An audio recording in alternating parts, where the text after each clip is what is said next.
뉴욕 러브 커넬, 평화로운 마을 아래 묻힌 독성이 악몽이 되었습니다. 기형과 질병으로 얼룩진 비극은 기업 책임을 묻는 슈퍼펀드법을 탄생시켰죠. 죽음의 땅이 건넨 뼈아픈 교훈은 오늘날 환경 정의를 지탱하는 거대한 뿌리가 되었습니다.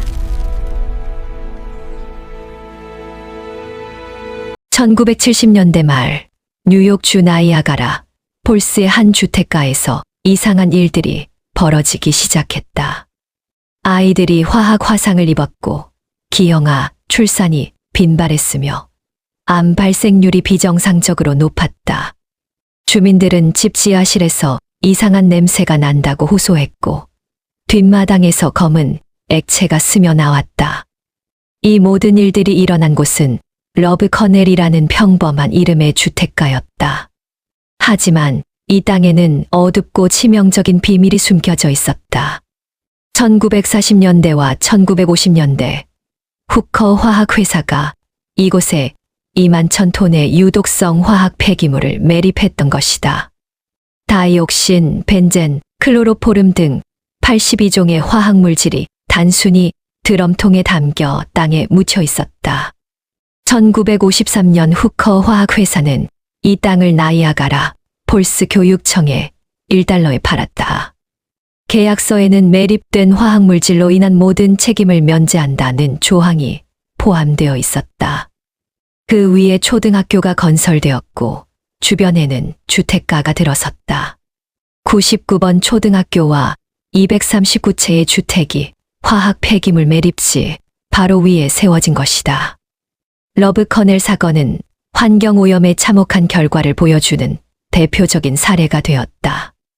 이 사건은 미국의 환경 정책을 근본적으로 바꿔놓았고 1980년 포괄적 환경 대응 보상 책임법, 일명 슈퍼펀드법의 제정으로 이어졌다. 또한 환경 정의 운동의 출발점이 되었으며 기업의 환경 책임을 묻는 중요한 전환점이 되었다. 러브 커넬의 이야기는 1890년대로 거슬러 올라간다. 당시 실업가 윌리엄 러브는 나이아가라 강의 물을 이용해 운하를 건설하려는 야심찬 계획을 세웠다. 그는 이 운하를 통해 수력 발전을 하고 주변에 산업 도시를 건설하려고 했다. 러브는 1892년부터 운하 건설에 착수했다. 그는 나이아가라 강에서 분기하여 다시 강으로 합류하는 약 1마일 길이의 운하를 계획했다. 이 운하는 나이아가라 폭포를 우회하여 배들이 안전하게 지나갈 수 있게 하고 동시에 수력 발전을 위한 물을 공급하는 역할을 할 예정이었다. 하지만 러브의 꿈은 실현되지 못했다. 1893년 경제 공황이 발생하면서 자금 조달에 어려움을 겪었고 1896년 교류 전기의 발명으로 장거리 전력 송전이 가능해지면서 수력 발전의 경제적 가치가 떨어졌다. 결국 러브는 사업을 포기하고 운하 건설도 중단되었다. 미완성된 운하는 길이 약 1000m, 폭 약 20m, 깊이 약 3에서 12m의 거대한 웅덩이로 남겨졌다. 이 웅덩이는 점차 물이 차서 작은 호수가 되었고 지역 주민들은 이곳에서 수영을 하거나 낚시를 즐겼다. 1920년대에는 이 지역이 부분적으로 매립되어 농지로 사용되기도 했다. 1940년대 들어서면서 이 평화로운 풍경이 바뀌기 시작했다. 제2차 세계대전 중 화학 산업이 급속히 발전하면서 화학 폐기물의 처리가 중요한 문제로 대두되었다. 당시에는 환경 보호에 대한 인식이 부족했고 화학 폐기물을 땅에 매립하는 것이 일반적인 처리 방법이었다. 후커 화학회사는 이 버려진 운하를 화학 폐기물 매립지로 사용하기로 결정했다. 이는 당시로서는 합법적이고 일반적인 관행이었다. 하지만 이 결정이 나중에 미국 환경사상 최악의 재앙 중 하나를 초래할 것이라는 점을 아무도 예상하지 못했다. 1942년부터 1953년까지 약 11년간 후커 화학회사는 러브 커넬을 화학 폐기물 매립지로 사용했다. 이는 당시 화학 산업이 급속히 발전하던 시기와 맞물려 있었다. 제2차 세계대전과 전후 경제 성장으로 인해 화학 제품의 수요가 폭증했고, 이에 따라 화학 폐기물의 양도 급격히 증가했다. 후커 화학회사는 나이아가라 폴스에 대규모 화학 공장을 운영하고 있었다. 이 공장에서는 염소, 가성소다, 플라스틱 원료, 농약, 향수 등 다양한 화학 제품을 생산했다. 생산 과정에서 발생하는 폐기물은 매우 유독했지만, 당시에는 이를 안전하게 처리할 기술이나 법적 규제가 미비했다. 매립된 폐기물의 양은 총 2만 1000톤에 달했다. 이 중에는 다이옥신, 벤젠, 클로로포름, 톨루엔, 린데인 등 82종의 서로 다른 화학물질이 포함되어 있었다. 이들 물질은 대부분 발암물질이거나 신경계의 독성을 가진 위험한 물질들이었다. 폐기물은 주로 200리터 드럼통에 담겨 매립되었다. 하지만 당시의 매립 방식은 매우 원시적이었다. 땅에 구덩이를 파고 드럼통을 묻은 후 흙으로 덮는 것이 전부였다. 방수 처리나 오염 방지 시설은 전혀 없었다. 심지어 일부 폐기물은 드럼통 없이 직접 땅에 부어지기도 했다. 쿠커 화학회사는 이러한 매립 방식이 안전하다고 믿었다. 당시 회사의 기술자들은 점토층이 천연 차단막 역할을 할 것이라고 생각했다. 또한 화학물질이 지하수에 도달하기 전에 자연적으로 분해될 것이라고 가정했다. 하지만 이러한 가정은 완전히 잘못된 것이었다. 매립된 화학물질들은 시간이 지나면서 드럼통을 부식시켰고 토양과 지하수를 오염시키기 시작했다. 특히 다이옥신과 같은 물질은 자연 분해되지 않고 환경에 수십 년간 잔류하는 특성을 가지고 있었다. 1953년 후커 화학회사는 러브 커넬 매립지를 나이아가라 폴스 교육청에 $1에 매각했다. 이는 상징적인 가격이었지만 계약서에는 중요한 조항이 포함되어 있었다. 회사는 매립된 화학물질로 인해 발생할 수 있는 모든 손해에 대해 책임을 지지 않는다는 면책 조항을 삽입했다. 교육청은 이 조항의 의미를 완전히 이해하지 못했다. 당시 환경오염에 대한 인식이 부족했고, 화학 폐기물의 위험성에 대한 과학적 지식도 제한적이었다. 교육청은 단순히 학교 건설에 필요한 땅을 저렴하게 확보할 수 있다고 생각했다. 1954년 러브 커넬 매립지 한가운데 99번 초등학교가 건설되었다. 학교 건설 과정에서 이미 이상한 징후들이 나타났다. 공사 중 땅을 파다가 화학 폐기물이 든 드럼통이 발견되었고, 작업자들이 이상한 냄새를 맡았다. 일부 작업자들은 피부 자극을 호소하기도 했다. 하지만 이러한 경고 신호들은 무시되었다. 공사는 계속 진행되었고 학교는 예정대로 완공되었다. 학교 건물은 화학 폐기물 매립지 바로 위에 세워졌고 운동장과 놀이터도 마찬가지였다. 학교 건설이 완료된 후 주변 지역의 개발이 본격화되었다. 1950년대와 1960년대에 걸쳐 러브 커넬 주변에 주택가가 건설되었다. 총 239채의 주택이 매립지 주변에 세워졌다. 이 주택들은 주로 중산층 가정을 대상으로 한 것이었고, 많은 젊은 부부들이 이곳에 정착했다. 주택가 건설 과정에서도 화학 폐기물의 존재를 암시하는 징후들이 있었다. 일부 지역에서는 건설 중 이상한 냄새가 났고, 땅에서 검은 액체가 스며 나오기도 했다. 하지만 이러한 현상들은 단순한 토양 문제로 여겨졌고 특별한 조치는 취해지지 않았다. 새로운 주민들은 이 지역의 어두운 과거를 전혀 모르고 있었다. 부동산 중개업자들과 건설업자들도 화학 폐기물 매립지의 존재를 주민들에게 알리지 않았다.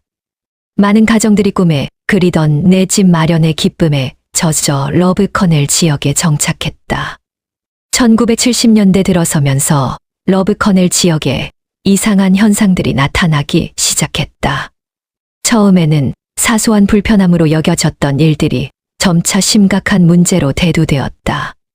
주민들은 이러한 현상들이 단순한 우연이 아니라는 것을 서서히 깨닫게 되었다. 가장 먼저 나타난 증상은 악취였다. 주민들은 집 지하실에서 이상한 화학 냄새가 난다고 호소했다. 특히 비가 온 후에는 냄새가 더욱 심해졌다. 일부 주민들은 이 냄새 때문에 두통과 메스꺼움을 느꼈다. 뒷마당에서 검은 액체가 스며 나오는 현상도 빈번했다. 이 액체는 끈적끈적하고 강한 화학 냄새를 풍겼다. 주민들은 이를 단순한 하수 문제로 여겼지만 실제로는 지하에 매립된 화학 폐기물이 스며 나오는 것이었다. 아이들에게 나타난 증상은 더욱 심각했다. 99번 초등학교 학생들 중 상당수가 원인 불명의 질병에 시달렸다. 천식, 알레르기, 피부 발진 등의 증상이 비정상적으로 많이 나타났다. 일부 아이들은 학교 놀이터에서 놀다가 화학 화상을 입기도 했다. 임신한 여성들 사이에서는 유산과 기형아 출산이 증가했다. 러브커넬 지역의 기형아 출산율은 전국 평균보다 훨씬 높았다. 또한 암 발생률도 비정상적으로 높았다. 특히 간암, 폐암, 방광암 등의 발생률이 높았다. 처음에는 이러한 현상들이 개별적인 문제로 여겨졌다. 주민들은 각자의 건강 문제를 개인적인 불운으로 생각했다. 하지만 점차 이웃들과 대화하면서 비슷한 증상을 겪는 사람들이 많다는 것을 알게 되었다. 지역 의사들도 처음에는 이러한 증상들의 원인을 파악하지 못했다. 환경오염과 건강 문제의 연관성에 대한 인식이 부족했고, 화학 폐기물의 건강 영향에 대한 의학적 지식도 제한적이었다. 따라서 대부분의 의사들은 개별적인 질병으로 진단하고 치료했다.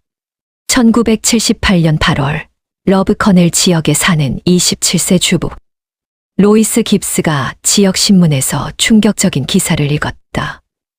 기사는 99번 초등학교 아래에 화학 폐기물이 매립되어 있다는 내용이었다.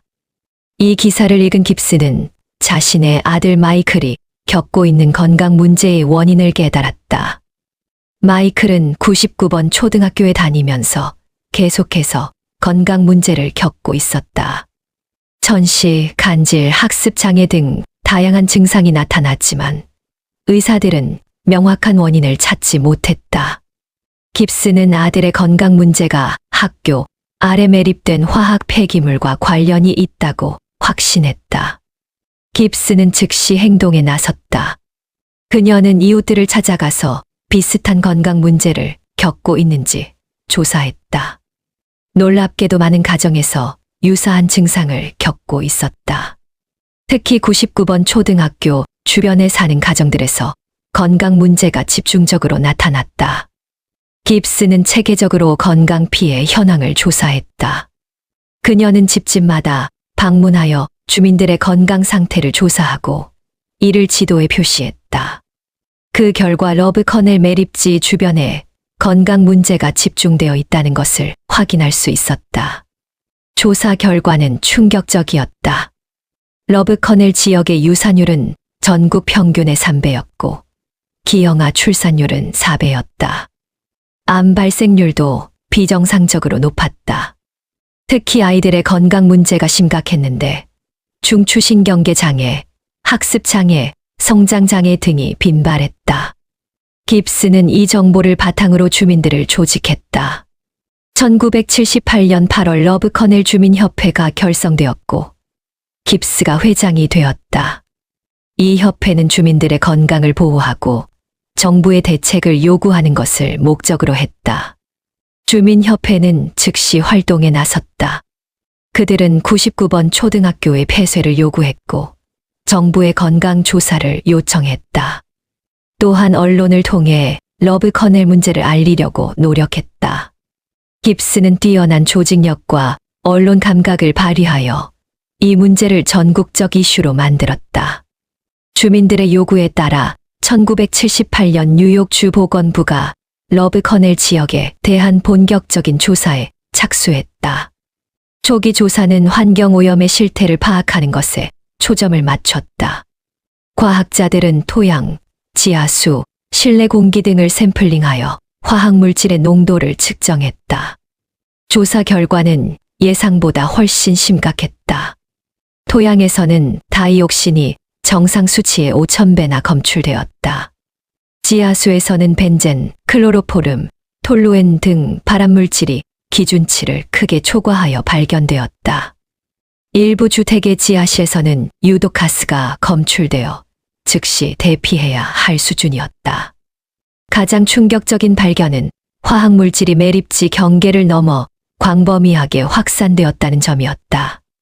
처음에는 매립지 인근 지역만 오염되었을 것으로 예상했지만 실제로는 훨씬 넓은 지역이 오염되었다. 지하수를 통해 화학물질이 이동하면서 오염 범위가 확산된 것이다. 건강 영향 조사도 병행되었다. 역학 조사 결과 러브커넬 지역 주민들의 건강 상태가 다른 지역에 비해 현저히 나쁜 것으로 나타났다. 특히 임신한 여성들에게서 유산과 기형아, 출산이 비정상적으로 많이 발생했다. 염색체 검사에서도 이상이 발견되었다. 러브커넬 지역 주민들의 염색체 이상 비율이 일반 인구에 비해 현저히 높았다. 이는 화학물질이 유전적 손상을 일으켰음을 시사하는 것이었다. 어린이들의 건강 문제는 특히 심각했다. 러브커넬 지역 어린이들의 성장 지연, 학습 장애, 행동 장애 비율이 비정상적으로 높았다. 또한 백혈병과 기타 혈액암의 발생률도 높았다.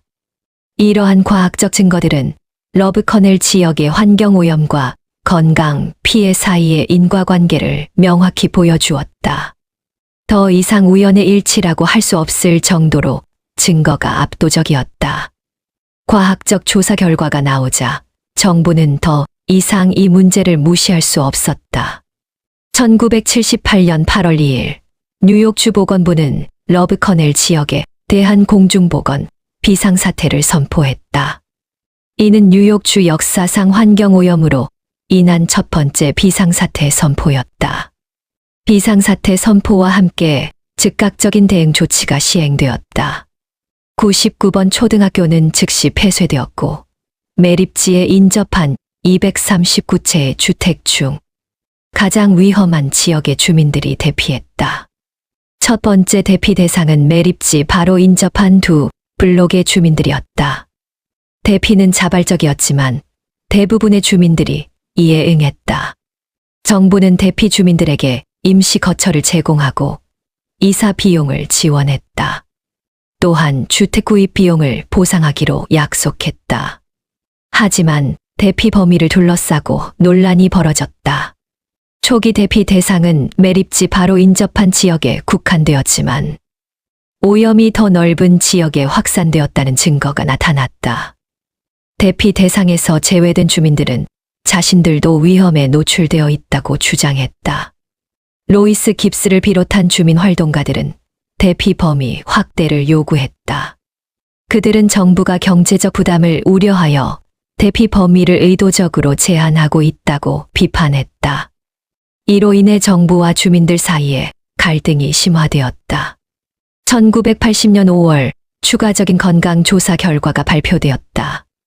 염색체 손상 연구에서 러브커넬 지역 주민들의 염색체 이상 비율이 비정상적으로 높다는 것이 확인되었다. 이 결과를 바탕으로 지미 카터 대통령은 러브커넬 지역에 대한 연방 비상사태를 선포했다. 연방 비상사태 선포와 함께 추가적인 대피가 실시되었다. 나머지 주민들도 대피 대상에 포함되었고 총 950가구가 대피하게 되었다. 이는 미국 역사상 환경오염으로 인한 최대 규모의 주민 대피였다. 러브커넬 사건은 언론의 집중적인 관심을 받았다. 특히 로이스 깁스의 뛰어난 언론 대응 능력이 이 사건을 전국적 이슈로 만드는데 큰 역할을 했다.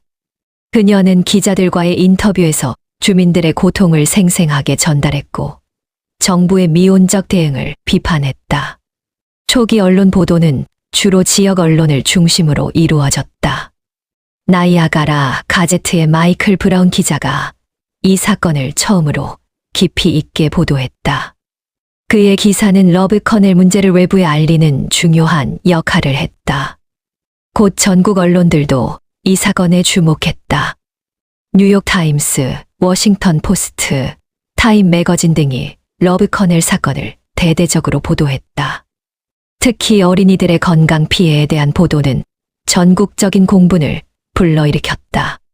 텔레비전 매체의 관심도 뜨거웠다. CBS, MBC, ABC 등 주요 방송사들이 러브 커넬 현장을 찾아 다큐멘터리를 제작했다. 이러한 방송은 미국 전역에 러브 커넬 사건을 알리는데 큰 역할을 했다. 언론 보도는 단순한 사실 전달을 넘어서 환경 오염의 심각성을 일깨우는 역할을 했다. 기자들은 화학 폐기물의 위험성과 환경 보호의 중요성을 강조했다. 또한 기업의 환경 책임과 정부의 역할에 대한 논의도 활발해졌다. 하지만 언론 보도에는 과장된 부분도 있었다. 일부 매체들은 선정적인 표현을 사용하여 공포감을 조성했다. 이로 인해 과학적 사실과 추측이 혼재되어 혼란이 가중되기도 했다. 언론의 관심은 정부의 대응을 촉진하는 효과도 있었다. 전국적인 관심을 받게 된 정부는 더 이상 이 문제를 소홀히 할 수 없었다. 언론의 압력이 정부의 적극적인 대응을 이끌어낸 것이다. 러브 커넬 사건은 복잡한 법적 분쟁으로 이어졌다. 주민들은 건강 피해와 재산 손실에 대한 배상을 요구하며 다양한 소송을 제기했다. 법적 분쟁의 핵심은 누가 이 재앙에 대한 책임을 져야 하는가 하는 문제였다. 가장 큰 법적 쟁점은 쿠커 화학회사의 책임이었다. 주민들은 회사가 위험한 화학물질을 부적절하게 매립했고 땅을 매각할 때 충분한 경고를 하지 않았다고 주장했다. 반면 후커 화학회사는 1953년 매각 계약서의 면책 조항을 근거로 법적 책임을 부인했다. 쿠커 화학회사의 변호인들은 당시 화학 폐기물 매립이 합법적이고 일반적인 관행이었다고 주장했다. 또한 회사는 매각 당시 교육청에 매립지의 존재를 알렸고 굴착 작업을 하지 말라고 경고했다고 주장했다. 하지만 이러한 경고가 충분했는지에 대해서는 논란이 있었다. 나이아가라 폴스 교육청과 시정부의 책임도 문제가 되었다. 이들은 매립지 위에 학교와 주택가 건설을 허가했고 건설 과정에서 나타난 경고 신호들을 무시했다. 주민들은 정부 기관들이 주민의 안전을 보호할 의무를 다하지 않았다고 주장했다. 연방정부와 뉴욕주 정부도 책임 논란에서 자유롭지 못했다. 이들은 환경오염을 방지하고 주민의 건강을 보호할 책임이 있었지만 적절한 규제와 감시를 하지 못했다는 비판을 받았다. 법적 분쟁은 여러 갈래로 진행되었다. 개별 주민들이 제기한 손해배상 소송, 집단 소송, 정부가 후커, 화학회사를 상대로 제기한 비용 구상 소송 등이 동시에 진행되었다. 이러한 소송들은 수년간 계속되었고 복잡한 법적 쟁점들을 다뤘다.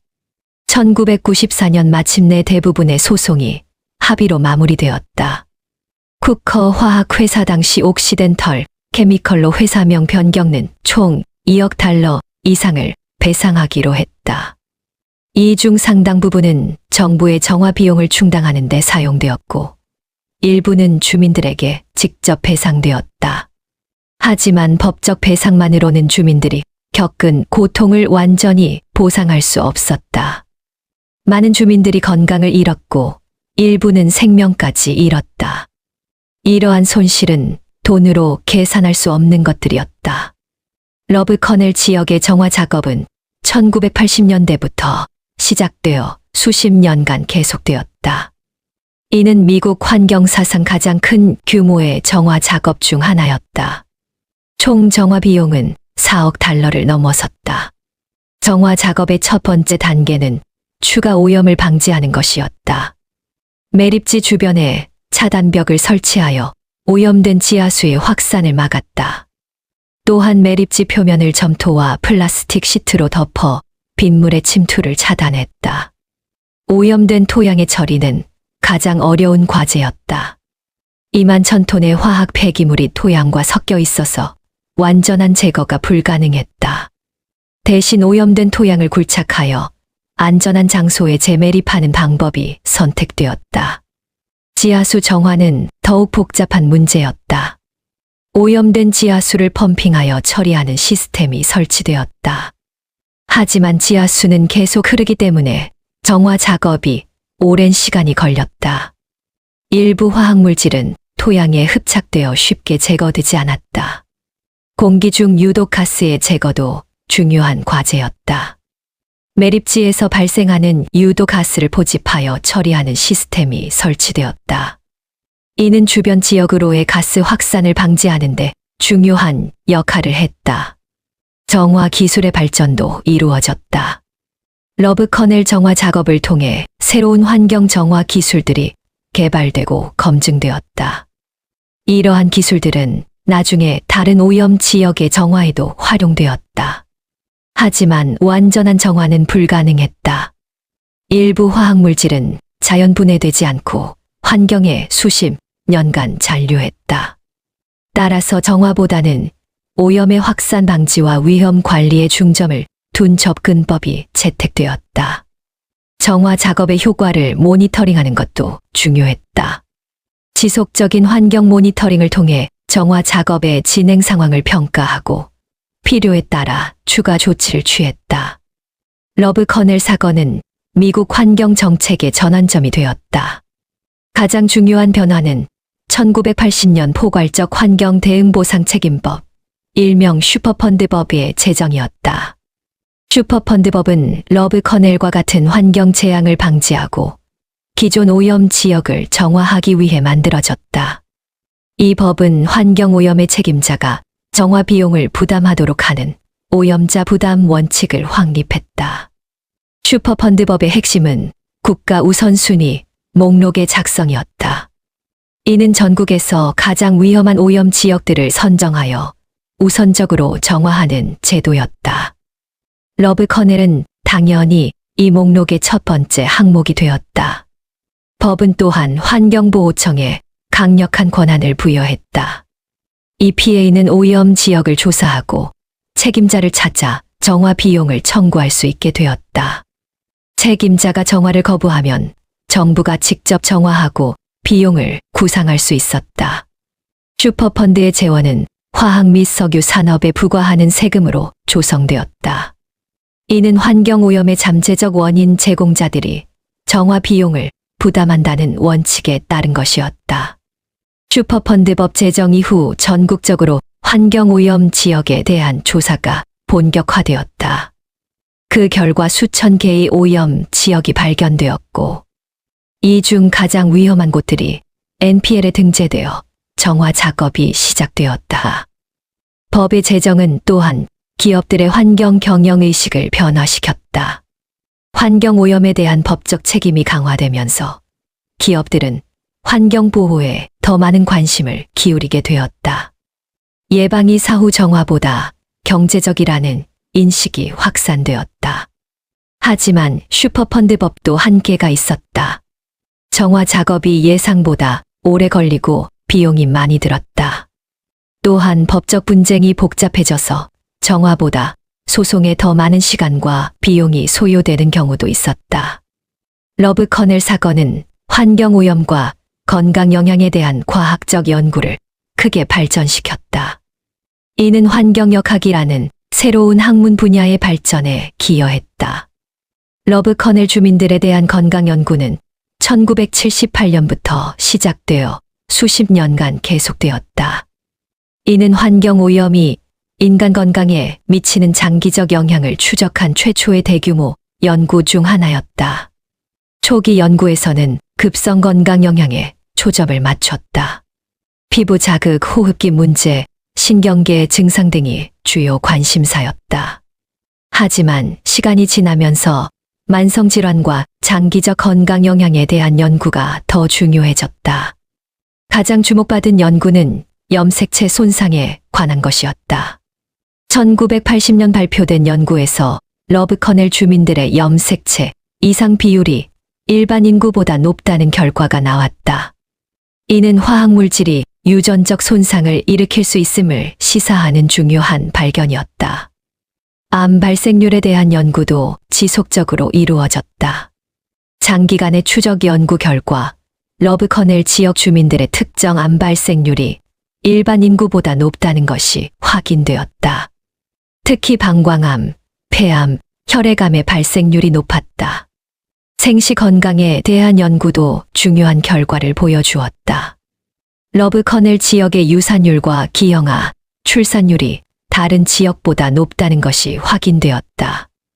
이는 화학물질이 생식 기능에 미치는 영향을 보여주는 중요한 증거였다. 아동 건강에 대한 연구는 특히 주목받았다. 러브커넬에서 태어나거나 자란 아이들의 성장 발달, 학습 능력, 행동 특성 등이 지속적으로 연구되었다. 그 결과 환경 오염이 아동 발달에 미치는 장기적 영향이 확인되었다. 이러한 연구들은 환경보건 정책의 과학적 근거를 제공했다. 화학물질의 안전 기준 설정, 환경 영향 평가 방법, 개선, 취약계층 보호 정책 등의 러브커넬 연구 결과가 활용되었다. 하지만 환경 역학 연구의 한계도 드러났다. 환경 오염과 건강 영향 사이의 인과관계를 증명하는 것은 매우 어려운 일이었다. 다양한 요인들이 복합적으로 작용하기 때문에 단순한 원인결과 관계를 설정하기 어려웠다. 로이스 깁스는 러브커넬 사건을 통해 전국적인 환경운동가로 부상했다.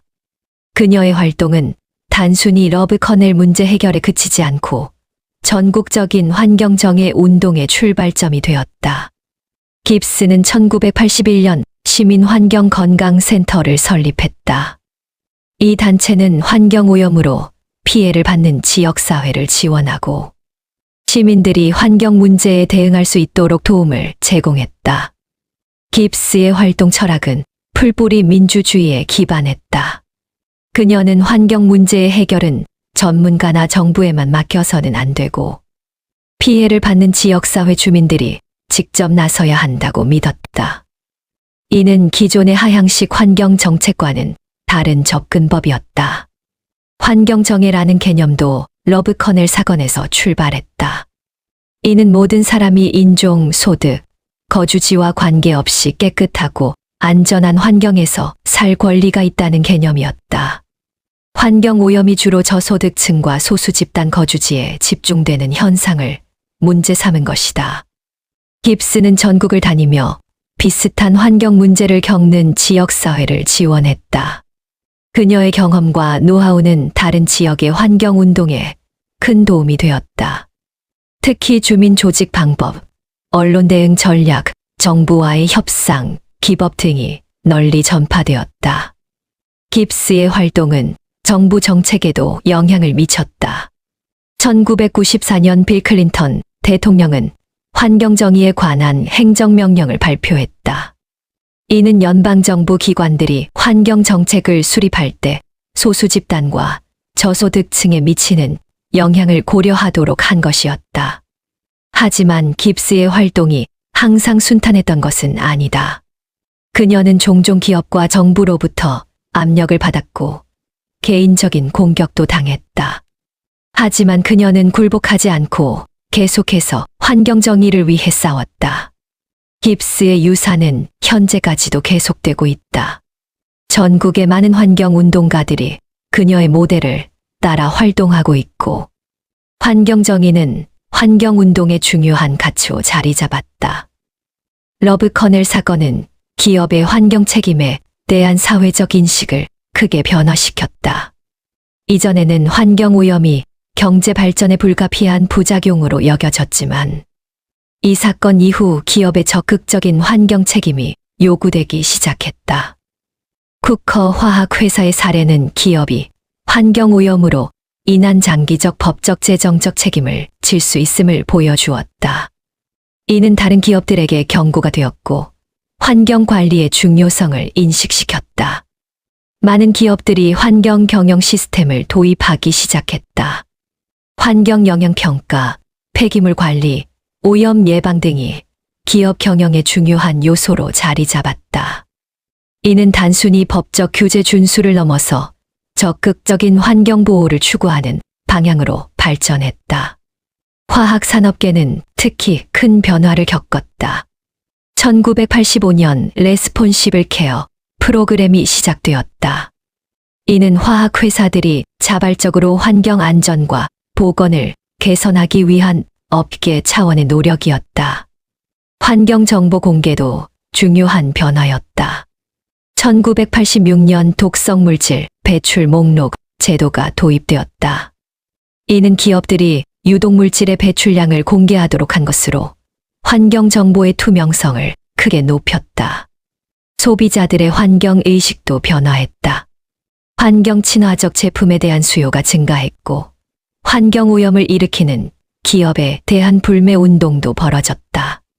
이는 기업들이 환경 경영을 더욱 중시하게 만드는 요인이 되었다. 투자자들의 인식도 변화했다. 환경 리스크가 기업 가치에 미치는 영향이 인식되면서 환경 성과가 투자 결정의 중요한 요소가 되었다. ESG 투자의 개념이 등장한 배경이기도 하다. 하지만 모든 기업이 적극적으로 변화한 것은 아니다. 일부 기업들은 여전히 단기적 이익을 우선시하며 환경 문제를 소홀히 했다. 이로 인해 러브커넬과 유사한 환경 사고들이 계속 발생했다.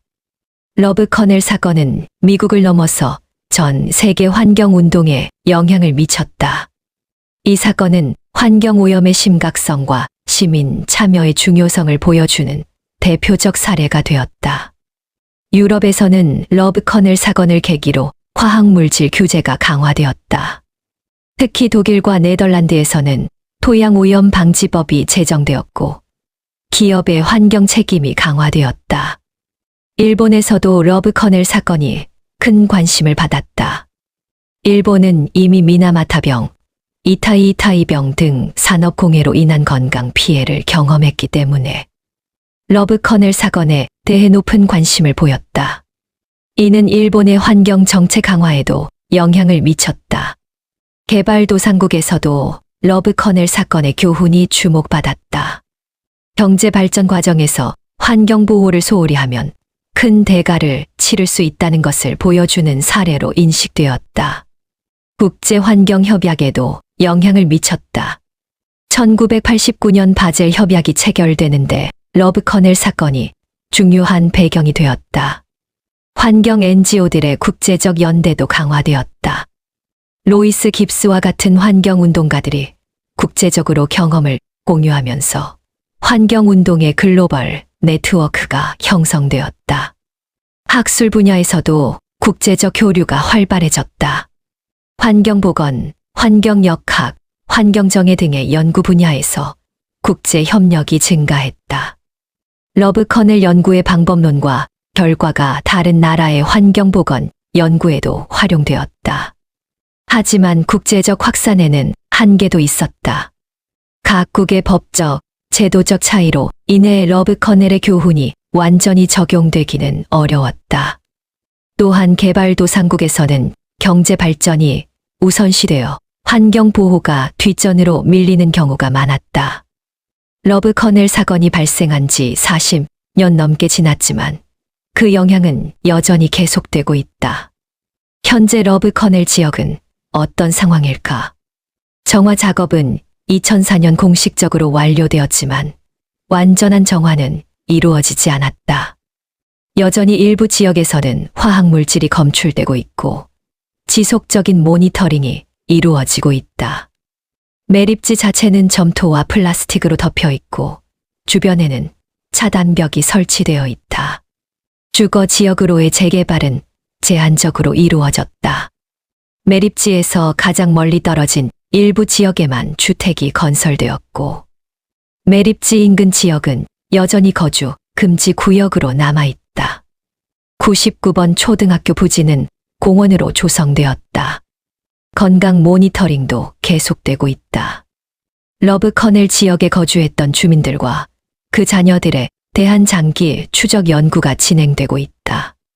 특히 2세대, 3세대에게 미치는 영향에 대한 연구가 주목받고 있다. 러브 커넬의 교훈은 현재도 환경 정책에 영향을 미치고 있다. 슈퍼펀드 프로그램은 여전히 계속되고 있고 전국의 오염 지역 정화에 활용되고 있다. 지금까지 1,300개 이상의 부지가 NPL에 등재되었고 이 중 400개 이상이 정화를 완료했다. 환경정의 운동도 계속 발전하고 있다. 기후변화, 환경불평등, 환경인종주의 등 새로운 이슈들이 제기되고 있지만 러브 커넬에서 시작된 풀뿌리 환경운동의 전통은 계속 이어지고 있다. 로이스 깁스는 현재도 활발한 활동을 계속하고 있다. 그녀가 설립한 환경센터는 여전히 전국의 환경오염 피해 지역사회를 지원하고 있다. 80세가 넘은 나이에도 그녀는 환경 정의를 위해 계속 싸우고 있다. 러브 커넬 환경 재앙은 20세기 미국의 가장 중요한 환경 사건 중 하나였다.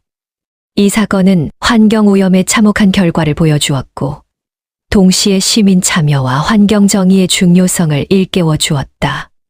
가장 중요한 교훈은 예방의 중요성이다. 환경 오염은 한 번 발생하면 되돌리기 어렵다. 러브 커넬의 정화에는 수십 년의 시간과 수억 달러의 비용이 들었지만 완전한 정화는 불가능했다. 따라서 사전 예방이 무엇보다 중요하다. 두 번째 교훈은 기업의 환경 책임이다. 기업은 단기적 이익만을 추구해서는 안 되고 환경과 지역사회에 대한 책임을 져야 한다. 러브 커넬 사건은 환경 오염의 비용이 결국 기업에게 돌아온다는 것을 보여주었다. 세 번째 교훈은 정부의 역할이다. 정부는 환경 규제와 감시를 통해 국민의 건강과 안전을 보호해야 한다. 하지만 정부만으로는 충분하지 않고 시민들의 적극적인 참여와 감시가 필요하다. 네 번째 교훈은 환경정의의 중요성이다. 환경오염은 종종 사회적 약자들에게 더 큰 피해를 준다. 따라서 환경정책은 형평성과 정의를 고려해야 한다. 다섯 번째 교훈은 과학의 역할이다. 환경 문제를 해결하기 위해서는 과학적 근거가 필요하다. 하지만 과학적 불확실성을 이유로 대책을 미루어서는 안 된다. 예방 원칙에 따라 적극적으로 대응해야 한다. 러브 커넬 사건은 또한 일반 시민들의 힘을 보여주었다. 로이스 깁스와 같은 평범한 주부가 거대한 화학 회사와 정부를 상대로 싸워 승리할 수 있다는 것을 증명했다. 이는 민주주의의 힘을 보여주는 감동적인 사례이다. 하지만 러브 커넬과 같은 환경 재앙은 여전히 발생할 수 있다. 기후변화, 플라스틱 오염, 미세먼지 등 새로운 환경 문제들이 계속 등장하고 있다. 또한 개발도상국에서는 경제 발전을 위해 환경을 희생하는 일들이 여전히 벌어지고 있다. 러브 커넬의 교훈을 잊지 않기 위해서는 지속적인 교육과 기억이 필요하다. 환경 교육을 통해 젊은 세대들에게 환경 보호의 중요성을 가르쳐야 한다. 또한 러브 커넬과 같은 역사적 사건을 기록하고 보존하여 후세에 전해야 한다. 기업들도 러브 커넬의 교훈을 기억해야 한다.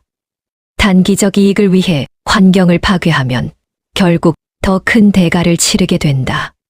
지속 가능한 발전을 추구하고 환경과 사회에 대한 책임을 다해야 한다. 정부도 마찬가지다. 경제 성장만을 추구하지 말고 환경 보호와 국민 건강을 최우선으로 고려해야 한다. 강력한 환경 규제와 철저한 감시를 통해 러브 커넬과 같은 재앙이 다시 일어나지 않도록 해야 한다. 시민들도 환경 문제에 관심을 갖고 적극적으로 참여해야 한다. 로이스 깁스의 사례처럼 평범한 시민들도 환경을 보호하고 정의를 실현하는 데 중요한 역할을 할 수 있다. 러브 커넬 환경 재앙은 인간의 무지와 탐욕이 빚어낸 비극이었다.